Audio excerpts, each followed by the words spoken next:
Hello competitors, welcome to competitors classes. हमारी जो series चल रही है साइंस के लिए, लैब टेक्नीशियन की या सहायक शिक्षक विज्ञान प्रयोगशाला की या प्रयोगशाला परिचालक या जो भी साइंस बेस्ड एग्जाम्स है, उसकी सीरीज में आज हम एनवायरनमेंट कंटिन्यू करने वाले हैं। जो हमारा इकोलॉजी एंड एनवायरनमेंट वाला पार्ट है वो। अच्छा, इकोलॉजी एंड एनवायरनमेंट जो है वो सिर्फ और सिर्फ इन एग्जाम्स तक लिमिटेड है नहीं। हर एग्जाम में जो भी सिविल सर्विसेज के हो या किसी भी एग्जाम में जो है बहुत इंपॉर्टेंट पार्ट प्ले करता है। एसीएफ रेंजर का जो एग्जाम एक्सपेक्टेड है या सीएमओ वगैरह के जो एग्जाम्स है, सब में एनवायरनमेंट बहुत ही ज्यादा इंपॉर्टेंट रोल प्ले करता है। तो ये वीडियो सारे के सारे कॉम्पिटिटिव एग्जाम्स के लिए इक्वली इंपॉर्टेंट होने वाली है। ठीक है, तो स्टार्ट करते हैं। आज जो है हम ओजोन लेयर के बारे में सारी चीजें जानेंगे जिनसे जिनसे क्वेश्चंस बनते हैं, बने हुए हैं या बन सकते हैं। तो जो लोग भी चैनल में नए हैं वो लोग चैनल को सब्सक्राइब कीजिए, लाइक कीजिए, शेयर कीजिए भी। ज्यादा से ज्यादा आप लोग शेयर करोगे, सपोर्ट करोगे तो मेरे लिए भी मोटिवेशन आता है उससे। ठीक है, चलो स्टार्ट करते हैं। सबसे पहले समझते हैं कि ओजोन लेयर होती क्या है। ठीक है, ओजोन लेयर होती क्या है। तो ओजोन क्या होता है? O3 एक कंपाउंड होता है, ऑक्सीजन के 3 मॉलिक्यूल से मिलके बनता है O3। ठीक है, ऑक्सीजन के 3 मॉलिक्यूल से मिलके क्या बनता है? O2 बनता है। सॉरी, तो 3 मॉलिक्यूल से मिलके O3 बनता है। 2 मॉलिक्यूल से क्या बनता है? O2 बनता है, जो गैस के फॉर्म में हम इनहेल करते हैं, अपने अंदर ग्रहण करते हैं। ठीक है, और O3 से क्या बनता है? ओजोन बनता है। तो ओजोन की एक लेयर होती है, एक परत होती है जो हमारे एटमॉस्फेयर में प्रेजेंट होती है। और इस लेयर का, इस परत का क्या काम होता है? तो ये जो सन रेज की जो अल्ट्रावायलेट किरणें होती है, यूवी रेज जो होते हैं, ठीक है, यूवी रेज जो होते हैं, उनसे हमारी स्किन को बचाती है। उनके जो हार्मफुल इफेक्ट्स है उनसे हमारी धरती को बचाती है। सिर्फ इंसानों या बाकी जीव जंतुओं को नहीं, पौधों को भी संरक्षण देती है, कंजर्वेशन प्रोवाइड करती है। तो ओजोन लेयर का होना हमारे नॉर्मल लाइफ के सस्टेन के लिए बहुत ज्यादा इंपॉर्टेंट है। ठीक है, तो समझते हैं कि ओजोन लेयर क्या है।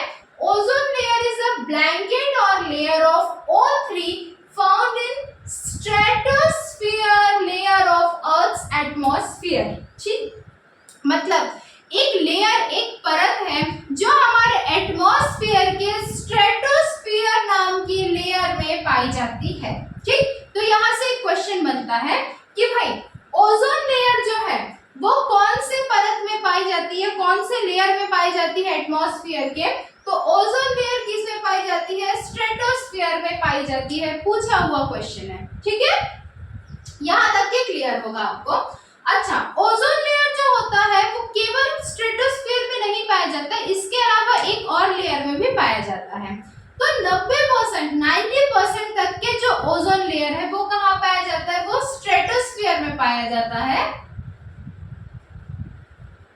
जबकि कुछ परसेंट, लगभग 10% तक का जो ओजोन लेयर है वो कहाँ पे पाया जाता है? ट्रोपोस्फीयर, मतलब सबसे निचली जो लेयर है एटमॉस्फेयर की, उसमें भी पाई जाती है।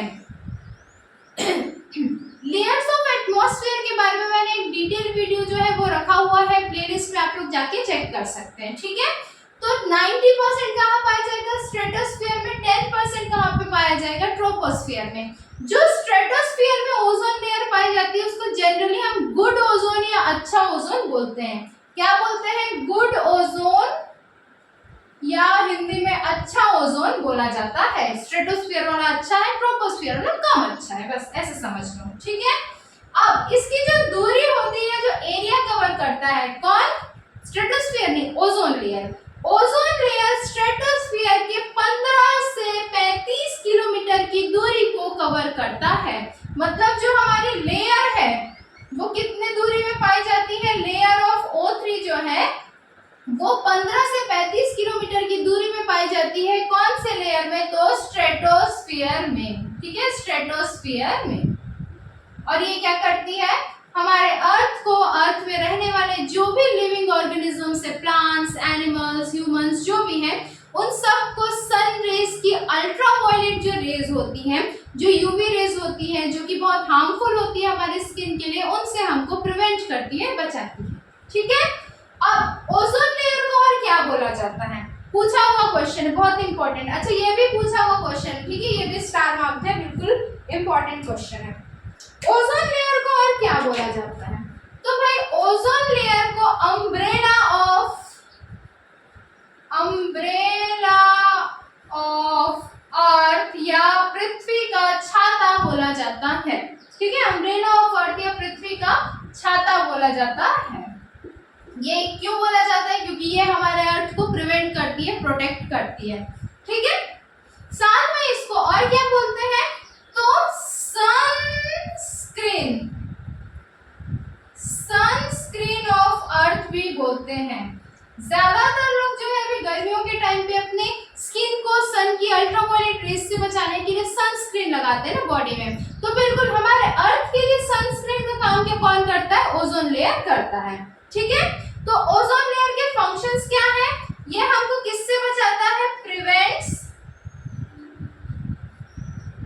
Earth from UV rays. ठीक है, यूवी रेज से बचाता है। और ये यूवी रेज सबसे ज्यादा नुकसान किस फॉर्म में करता है? तो ये स्किन का कैंसर फैलाता है। ठीक है, स्किन कैंसर कॉज करता है।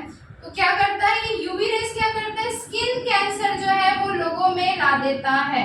तो स्किन कैंसर को बचाने के लिए हमारे अर्थ में इसकी क्या बोलते हैं? ओजोन की लेयर जो है बहुत ज्यादा इंपॉर्टेंट होती है। ठीक, तो ये इसका फंक्शन है। ओजोन लेयर को और क्या बोलते हैं? अम्ब्रेला ऑफ अर्थ बोलते हैं, अर्थ की छतरी बोला जाता है। साथ में इसको सनस्क्रीन ऑफ अर्थ बोला जाता है, हमारी पृथ्वी का सनस्क्रीन बोला जाता है। इसके फंक्शन क्या है? तो ये हमको सन की अल्ट्रावायलेट रेस से बचाता है। और ये जो यूवी रेस होती है वो इंसानों में क्या कॉज करता है? स्किन कैंसर का बहुत ही बड़ा रीजन है। ठीक है, ये सारे पूछे हुए क्वेश्चन है, बिल्कुल एग्जाम में पूछे हुए क्वेश्चन है, सब में स्टार मार्क है। अच्छा, नेक्स्ट जो बहुत इंपॉर्टेंट पॉइंट है वो ये है, बार बार पूछा गया है कि जो ओजोन लेयर की जो थिकनेस होती है, जो मोटाई होती है, जैसे सपोज ये एक परत है, ये एक लेयर है, तो इसकी जो थिकनेस है उसको हम किससे नापते हैं, किससे मेजर करते हैं? तो thickness of ozone layer is measured by, ऐसा क्वेश्चन आता है, डॉप्सन यूनिट। डॉप्सन यूनिट करके एक यूनिट है जिससे हम ओजोन लेयर की थिकनेस को, उसकी मोटाई को नापते हैं। ठीक है, 300 डॉप्सन यूनिट यही कहीं पर यदि हमको मिलता है, सपोज जैसे कि यदि हम थिकनेस नापने के लिए जाते हैं तो हमको कहीं पर क्या मिल रहा है? 300 डॉप्सन यूनिट्स अप्रोक्सीमेटली मिल रहे हैं। तो इसको हम क्या बोलेंगे? इसको हम नॉर्मल ओजोन बोलेंगे, नॉर्मल ओजोन लेयर बोलेंगे। ठीक है, 300 डॉप्सन यूनिट को नॉर्मल ओजोन लेयर बोलेंगे। और यदि हमको डॉप्सन यूनिट के जो थिकनेस है, जो उसकी मोटाई है, वो 220 डॉप्सन यूनिट से कम मिलती है, 220 डॉप्सन यूनिट से कम मिलती है, तो इसको हम क्या नाम देंगे? Ozone hole. ओजोन होल या ओजोन छिद्र का नाम इसको दिया जाता है। कब दिया जाता है? जब ओजोन लेयर की थिकनेस या मोटाई 220 डॉप्सन यूनिट से कम होती है। ठीक है, इसके बारे में, ओजोन होल के बारे में सबसे पहले हमको पता चला था 1985 में, 1985 में। क्या पता चला था भाई? कि एंटार्क्टिका नाम के एक महाद्वीप, एक कॉन्टिनेंट में हमको क्या मिला था? ओजोन होल देखने को मिला था। ओजोन होल देखने को मिला था। और ये कौन से ईयर में मिला था? 1985, 1985 में मिला था। अब जब ये बात की पुष्टि हुई, बिल्कुल श्योरिटी हुई कि हाँ भाई ओजोन लेयर में तो होल्स होने लग गए हैं, तो अब इसके बारे में लोगों को जागरूकता तो थी कि यदि ओजोन में होल होते हैं और उसको कवर अप नहीं किया जाता है तो उसके क्या क्या कॉन्सिक्वेंसेस हो सकते हैं, क्या क्या साइड इफेक्ट्स हो सकते हैं। तो इसीलिए पूरे ग्लोबल लेवल पे एक सर्कुलर जारी किया गया था कि भाई ओजोन लेयर के ऊपर में हमको एक मीटिंग रखनी चाहिए और इसको बचाने के लिए कोशिशें करनी चाहिए। तो ये जो सर्कुलर था वो कब आया था? 1986 में आया था। क्या हुआ था? Circular for ozone layer. ठीक है, सर्कुलर फॉर ओजोन लेयर कब आया था? 1986, 1986 में हुआ था। और इसी के परिणाम स्वरूप, इसी के कॉन्सिक्वेंसेस के रूप में हमको क्या मिला? 1987 मिला, जो बहुत ही ज्यादा इंपॉर्टेंट ईयर है। और 1987 में क्या हुआ था? Montreal protocol. Montreal protocol. Montreal protocol कब हुआ था? 1987 में हुआ था। कौन से दिन हुआ था? तो 16 सितंबर का दिन था और इसीलिए 16 सितंबर को हर साल ओजोन डे के रूप में सेलिब्रेट किया जाता है। 16 सितंबर 1987 को मॉन्ट्रियल प्रोटोकॉल हुआ था और इसी दिन ओजोन लेयर को बचाने के लिए जो मेजर्स लेने थे, जो प्रिकॉशंस लेने थे, वो शुरू किए गए। कहाँ किए गए? पूरे के पूरे ग्लोबल लेवल पे शुरू किया गया। सबसे पहला ओजोन होल हमको कहाँ मिला था? तो एंटार्क्टिका में हमको देखने को मिला था। कौन से ईयर में? 1985 में। 1985 में जब ये हुआ तो 1986 में क्या किया गया? 1986 में सर्कुलर जारी किया गया ओजोन लेयर के डिप्लीशन को रोकने के लिए ग्लोबल लेवल पे। और इसी के बाद फिर 1987 में एक प्रोटोकॉल, एक मैंडेटरी कंपल्सरी मीटिंग की गई सारी कंट्रीज की, जिसको मॉन्ट्रियल प्रोटोकॉल बोलते हैं। ये किसके लिए है Montreal protocol? Ozone layer depletion को बचाने के लिए, ठीक है। ओजोन लेयर के डिप्लीशन या उसमें छेद को बचाने के लिए क्या किया गया है? मॉन्ट्रियल प्रोटोकॉल शुरू किया गया। इस मॉन्ट्रियल प्रोटोकॉल में ओजोन डिप्लीटिंग गैसेस के बारे में बात की गई थी। मतलब वो सारी गैसेस जो ओजोन लेयर के डिप्लीशन के लिए, ओजोन लेयर की परत को खराब करने के लिए, उसमें छेद करने के लिए रिस्पॉन्सिबल है। तो ऐसी कौन कौन सी गैसेस हैं? तो सबसे इंपॉर्टेंट जो गैस है उसको हम बोलते हैं CFC, जिसको क्लोरोफ्लोरोकार्बन भी बोला जाता है। CFC बहुत इंपॉर्टेंट ओजोन डिप्लीटिंग गैस है, ठीक है। दूसरा जो ओजोन डिप्लीटिंग गैस है बहुत ज्यादा इंपॉर्टेंट, वो है आपका N2O, जिसको आप क्या बोलते हो? नाइट्रस ऑक्साइड भी बोलते हो। नाइट्रस ऑक्साइड भी बोलते हो। तीसरी जो बहुत इंपॉर्टेंट गैस है वो है CCl4, इसको क्या बोलते हैं? Carbon tetrachloride. कार्बन टेट्राक्लोराइड भी बोलते हैं, ठीक है। चौथा जो बहुत ज्यादा इंपॉर्टेंट फैक्टर है जो कि ओजोन लेयर के डिप्लीशन के लिए रिस्पॉन्सिबल है, वो है हैलोजेंस। हैलोजेंस मतलब ग्रुप 17, पीरियोडिक टेबल के ग्रुप 17 में, कौन से ग्रुप में? ग्रुप 17 में आने वाले जो एलिमेंट्स है, जैसे कि फ्लोरीन, क्लोरीन, ब्रोमीन, आयोडीन, इनको क्या बोला जाता है? हैलोजेंस बोला जाता है। तो ये भी ओजोन लेयर के डिप्लीशन के लिए बहुत ही बड़े फैक्टर है, बहुत ही इंपॉर्टेंट कारक माने जाते हैं, ठीक है। CFC क्लोरोफ्लोरोकार्बन को फ्रेऑन्स भी बोला जाता है। फ्रेऑन्स भी बोला जाता है, जो हमारे घरों में पाए जाने वाले रेफ्रिजरेटर यानी कि फ्रिज और AC वगैरह में गैस के फॉर्म में यूज किया जाता है। तो सबसे ज्यादा इंपॉर्टेंट जो डिस्कशन था वो किस पे किया गया था? CFC या क्लोरोफ्लोरोकार्बन पर किया गया था मॉन्ट्रियल प्रोटोकॉल के टाइम पे, और इस पर बैन करने की कोशिश की गई थी, ठीक है। मतलब इसको कंट्रोल करने की कोशिश की गई थी। टारगेट दिया गया था कि 2000 मतलब ईयर जो अभी क्या चल रहा है 2024 चल रहा है ना, इसी तरीके से 2000 तक के जो डेवलप्ड कंट्रीज हैं वो CFC का रिडक्शन बिल्कुल पूरी तरह से जो है कम करें, और 2010 तक के 2010 तक के जो है वो डेवलपिंग कंट्रीज जो है वो क्लोरोफ्लोरोकार्बन का रिडक्शन बिल्कुल मिनिमाइज करें, कम करें। तो इस प्रकार से ओजोन लेयर के डिप्लीशन पे बात की गई थी, ठीक है। एक बार क्विकली रिवाइज करते हैं, जो भी पॉइंट्स आपके एग्जाम में आ रहे हैं वो इसी में से आएंगे। बिल्कुल एक्सप्लेनेशन समझते हुए चलिए, कोशिश कीजिए कि एक बार वीडियो देख के फिर नोट्स बनाए, और हाँ नोट्स कंपलसरी बनाइए वरना वॉश ऑफ हो जाएगा कुछ दिन बाद, ठीक है। तो ओजोन लेयर हम पढ़ रहे हैं। ओजोन लेयर क्या होता है? तो एक ब्लैंकेट की तरह काम करता है, परत होती है हमारे एटमॉस्फेयर में जो सन की अल्ट्रावायलेट रेस से, हानिकारक किरणों से, जिनको हम UV रेस बोलते हैं, उससे हमारी त्वचा को, हमारी स्किन को को बचाती है। सिर्फ इंसानों की नहीं बल्कि जीव जंतुओं की, पशुओं की, एनिमल्स, प्लांट्स, जो भी लिविंग बींग्स अर्थ में पाए जाते हैं उनको प्रिवेंट करने के लिए ओजोन लेयर बहुत ज्यादा जरूरी है। ओजोन लेयर किससे मिलकर बनती है? तो ऑक्सीजन के 3 मॉलिक्यूल से ओजोन लेयर जो है वो बनती है। ठीक है, ओजोन लेयर का 90% पार्ट जो है वो स्ट्रेटोस्फीयर में पाया जाता है, जबकि 10% पार्ट कहाँ पर पाया जाता है? ट्रोपोस्फीयर में पाया जाता है। स्ट्रेटोस्फीयर में पाए जाने वाले पार्ट को हम क्या बोलते हैं? गुड ओजोन या अच्छा ओजोन बोलते हैं। अच्छा, आप लोगों को यदि होम साइंस की क्लासेस चाहिए लैब टेक्नीशियन के लिए तो एक पोल क्रिएट किया गया है, उसमें कमेंट कीजिए या जैसा भी है आप लोग कमेंट करके एक बार इन्फॉर्म कीजिए।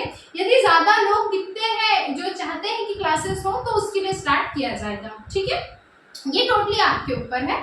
अच्छा, नेक्स्ट जो बात करते हैं हम किसकी बात करते हैं कि ओजोन लेयर कितने किलोमीटर में पाया जाता है? तो 15 से 35 किलोमीटर, 15 to 35 किलोमीटर का जो एरिया है वहां पे ओजोन की लेयर पाई जाती है। कहां पर होता है? ये स्ट्रेटोस्फीयर में होता है। ओजोन लेयर को हम क्या बोलते हैं? अम्ब्रेला ऑफ अर्थ बोलते हैं या अर्थ का, पृथ्वी का छाता बोला जाता है। इसको सनस्क्रीन ऑफ अर्थ भी बोलते हैं।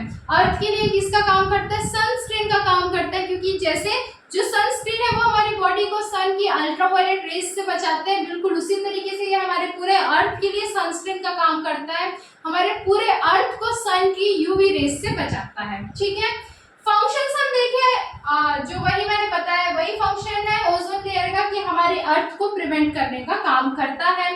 स्किन कैंसर होता है यदि ओजोन लेयर में होल होती है और यूवी रेज हमारी बॉडी के कांटेक्ट में ज्यादा आता है तो ये बॉडी में स्किन का कैंसर कॉज कर सकते हैं, तो उससे बचाने के लिए ओजोन की लेयर बहुत इंपॉर्टेंट है। ओजोन की लेयर को हम किससे मेजर करते हैं? उसकी जो थिकनेस, उसकी मोटाई होती है उसको हम डॉप्सन यूनिट से मेजर करते हैं।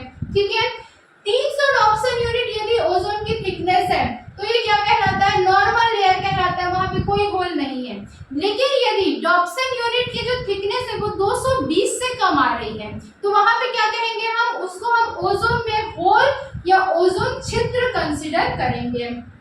सबसे पहले ओजोन होल कहाँ देखा गया था? 1985 में अंटार्कटिका नाम की जगह पे ओजोन होल की डिस्कवरी की गई थी। इसके बाद क्या हुआ था? 1986 में इस पर चर्चा की गई कि भाई ओजोन में तो होल हो रहा है तो इसको एनी हाउ रोकना पड़ेगा हमको, तो एक सर्कुलर जो है इसके लिए जारी किया गया था। एंड 1987 में क्या किया गया? एक प्रोटोकॉल जो है वो आयोजित किया गया, ऑर्गेनाइज किया गया। प्रोटोकॉल क्या होता है? मैंडेटरी होता है, कंपल्सरी होता है। ठीक है, सभी के लिए कंपल्सरी होता है प्रोटोकॉल।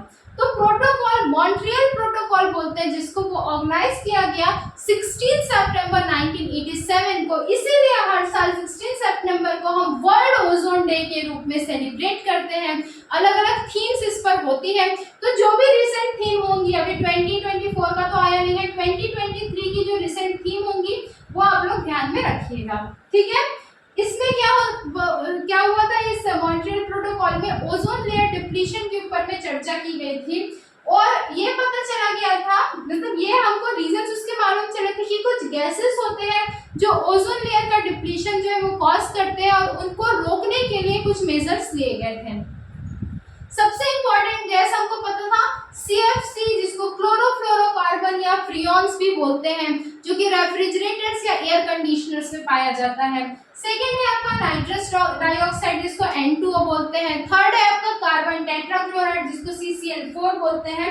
एंड फोर्थ जो हैलोजन ग्रुप्स के जो एटम्स है वो भी जो है ओजोन लेयर में होल करने के लिए रिस्पॉन्सिबल होते हैं। तो इनके प्रिवेंशन की बात की गई। 2000 तक के 2000 तक के डेवलप्ड कंट्रीज को अल्टीमेटम दिया गया था कि भाई CFC के जो का यूज है उसको बहुत कम कीजिए, और 2010 तक के डेवलपिंग कंट्रीज के लिए ये सेम लॉज जो है वो इम्प्लीमेंट किया गया था। तो इस प्रकार से आज भी हमारी कोशिश जारी है कि इन सब का ऑल्टरनेटिव देख के जो इको फ्रेंडली हो, हमारे एनवायरनमेंट को प्रिवेंट करे, ऐसी चीजें हम यूज करें। तो कोई भी डाउट आता है आप लोग बिल्कुल कमेंट सेक्शन में कमेंट करके पूछिए। इससे बाहर आपको क्वेश्चंस देखने को नहीं मिलेगा यदि आपने सारी चीजों को, कंसेप्ट को अच्छे से समझा है।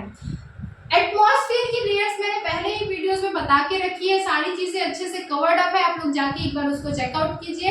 और मिलते हैं फिर अगली क्लास में। हाँ भाई, अपना सपोर्ट बिल्कुल बना के रखिए, मैं अपना 100% दे रही हूँ आपको। कंटेंट यहाँ पे बिल्कुल सुपीरियर सुपीरियर क्वालिटी के मिलने वाले हैं। बस आपकी सहायता की जरूरत है। चैनल को सब्सक्राइब कीजिए, लाइक कीजिए और ज़्यादा से ज़्यादा शेयर कीजिए। भाई मेरे को भी मोटिवेशन मिलता है ज़्यादा से ज़्यादा लोगों को देख के अच्छे से।